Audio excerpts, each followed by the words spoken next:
అదే మనకి కొన్ని పోలికలు ఒక్కోసారి ఏంటంటే మనకు అదృష్టం కూడా అవుతాయి, కొన్నిసార్లు దురదృష్టం అవుతుంటాయి. మొన్న రీసెంట్ గా ఒకటి జరిగిన దాంట్లో రేవ్ పార్టీలు ఎవరో కనపడితే చూడు మరి నాలాగా ఉన్నాడు, అదో దురదృష్టం. అది అదే దారుణంగా. అలాంటప్పుడు ఏమనిపిస్తుంది, సోషల్ మీడియా వెరితల్లా వేయడం అంటే ఇదే బేసిక్ గా.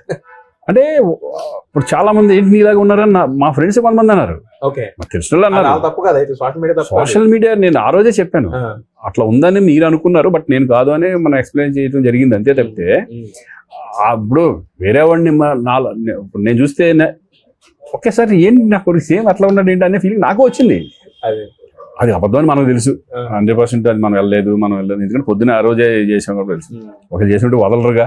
ఇప్పుడు నేను ఎంత అబద్ధం చెప్పినా, ఎంత నిజం చెప్పినా, ఏం చెప్పినా అసలు ఆడ వెళ్తాం అటువంటి వాటికి మనకు అలవట్లేదు. జనరల్ గా మీరు డిసిప్లిన్ ఉంటారని మీకు తెలుసు, మీ సర్కిల్ వరకు తెలుసు, అందరూ తెలుసు.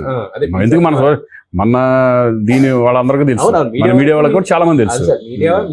ఇప్పుడు వచ్చిన కొత్త వాళ్ళకి కొంతమంది తెలియదు. జనాలకి ఏంటంటే ఇప్పుడు ఎంత రాముడైనా కూడా ఒక చిన్న ఇప్పుడు జనరేషన్ మారిపోతుందిగా. ఇప్పుడు మా జనరేషన్ అప్పుడు అయితే ఇది ఉండేది. ఇప్పుడు అంతా కొత్త కుర్రోళ్ళు వచ్చింది కదా, ఉండలేరా లేకపోతే ఎందుకు రా అంటారు అట్లా.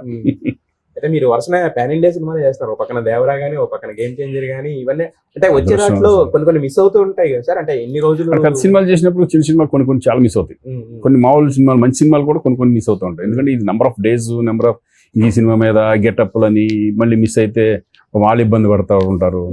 అలా నేను వదిలే ఇది ఉండలే, మనం ఇప్పుడు ఎన్ని ఇరుక్కున్నామంటే మళ్ళీ మనం చచ్చిపోతాం అడ్జస్ట్ చేయలేక, ఇలా మిస్ అయిపోయినాయి చాలా ఉంటాయి. అంటే ఇప్పుడు మీరు ఒక తరంలో పాత డైరెక్టర్ లెజెండ్స్ అనే వాళ్ళతో కూడా పనిచేశారు సార్, ఇప్పుడు కొత్త డైరెక్టర్లతో కూడా పనిచేస్తున్నారు కదా. So progression of the cinema మీకు ఎలా అనిపిస్తుంది చూస్తున్నప్పుడు? స్టాండర్డ్ లెవెల్స్ బాగా పెరిగింది కదా, పొడిగి బాగా హై స్టాండర్డ్స్కి వెళ్ళిపోయింది. ఇప్పుడు ఆడియన్స్ విజన్స్ మారిపోయినాయి. ఇప్పుడు ఎందుకంటే ఓటీటీలో వచ్చేసి నంబర్ ఆఫ్ ఫిల్మ్స్ వస్తున్నారు, ఇంగ్లీష్ దగ్గర నుంచి హిందీ దగ్గర నుంచి ఆల్ లాంగ్వేజెస్ ఫిల్మ్స్ స్టాండర్డ్స్ పెరిగిపోయినాయి. ఇప్పుడు అలాగే మన అదృష్టం డైరెక్టర్స్ కూడా అప్గ్రేడ్ అవ్వడం, మనకున్న డైరెక్టర్స్ అందరూ కూడా నిజంగా దాని మీద టెక్నికల్ గా దాన్ని డెవలప్ చేసుకోవడం, టెక్నికల్ నాలెడ్జ్ పెంచుకోవడం.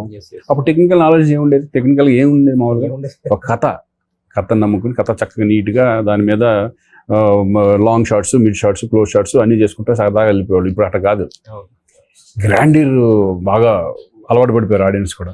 నార్మల్ గా సినిమా తీస్తే కనుక దాన్ని యాక్సెప్ట్ చేయరు. ఆ గ్రాండీర్ చేయడానికి ఏంటంటే ఖర్చులు ఎక్కువ అవుతాయి, అలాగే ఖర్చు తగ్గట్టుగా ఆ సినిమా పాన్ ఇండియా సినిమా అయిపోయింది కాబట్టి ఇంకొంచెం హ్యాపీ మనకి. పాన్ ఇండియా కూడా కాదు సార్, ఇది చూస్తే పాన్ వరల్డ్. ఎందుకంటే సంబంధించిన ట్రైలర్ లాంచ్ ఇవే. ఇప్పుడు చూడండి పుష్ప 2 ఎక్కడికి వెళ్ళింది అది. మనం ఎవడన్నా ఇప్పుడు బాంబే వాళ్ళు చూస్తే వాళ్ళు ఏమనుకుంటారు, వాళ్ళు ఏంట్రా మనం ఇంత చేసి మనం ఇక్కడే వాళ్ళు మనకంటే ఎక్కువ వెళ్ళిపోయింది సౌత్ ఇండియన్ అనే ఫీలింగ్ వెళ్ళిపోయింది. చూడండి అప్పుడు బాలీవుడ్ అనేవాళ్ళు Indian cinema Telugu cinema direct అంతే, డైరెక్ట్ అందరు తెలిసిపోయింది కదా ఇప్పుడు. సో ఫైనల్ గా గేమ్ చేంజర్ అంటే పెద్ద పండుగ, సంక్రాంతి పండుగ అనగానే తెలుగు వాళ్ళందరూ కూడా చేసే 2-3 పనులు ఇది ఒకటి ఉంటాయి. కొత్త పాటలు కొనుక్కుంటారు, కొత్త సినిమాకి వెళ్ళడం. సంక్రాంతి అనగానే మన తెలుగు ఫిలిం కి ఒక ఇది అనమాట, బెస్ట్ సీజన్. ఎమోషన్ అది సినిమా తప్పితే మనకి ఇదివరకు అయితే అసలు ఏముండేది, ఓన్లీ సినిమా. సంక్రాంతి పండుగ వచ్చిందంటే కొత్త అల్లుళ్ళు చక్కగా ఇంటికి వేసాం, లేకపోతే సినిమాకి వెళ్ళడం, వాళ్ళు ఎంజాయ్ చేయడం, భార్య భర్తలు కూర్చోవడం, చక్కగా పిల్లలతో వెళ్ళడం. ఇప్పటికీ అదే కల్చర్ నడుస్తుంది. మరి ఇప్పుడు గేమ్ చేంజర్ గురించి మీరు అంటే యాజ్ ఎ పార్ట్ మీకు ఒక క్రూషియల్ రోల్ ప్లే చేశారు కాబట్టి గేమ్ చేంజర్ గురించి ఆడియన్స్ కి చెప్పాలి, దీని గురించి రండి మీరు అని చెప్పాలంటే మీ పరంగా ఏం చెప్తారు ఆడియన్స్? అంటే game changer is the bigger movie, definite గా 100% అందరూ తెలిసిందే. ఇది ఆడియన్స్ ఫ్యాన్స్ కూడా చాలా ఎక్స్పెక్ట్ చేస్తున్నారు. ఇక్కడ నంబర్స్ అనేది మనం దాని గురించి మనం మాట్లాడుకోవాల్సిన అవసరం కాదు.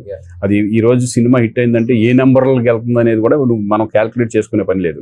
ఇక్కడ దానికంటే ఇంపార్టెంట్ అంటే సినిమా ఎంజాయ్ చేస్తారా లేదా అనేది ఇంపార్టెంట్. బట్ నా ఎక్స్పెక్టేషన్స్ లో ఈ సినిమా గేమ్ చేంజర్ అనేది పక్కా కమర్షియల్ మూవీ. అన్ని అంగులు ఉంటాయి, సాంగ్స్, ఫైట్స్ కానీ, డైలాగ్స్ కానీ, ఒక పొలిటికల్ వింగ్ కానీ, ఎంటర్టైన్మెంట్ కానీ అన్నీ ఉన్నాయి దీంట్లో.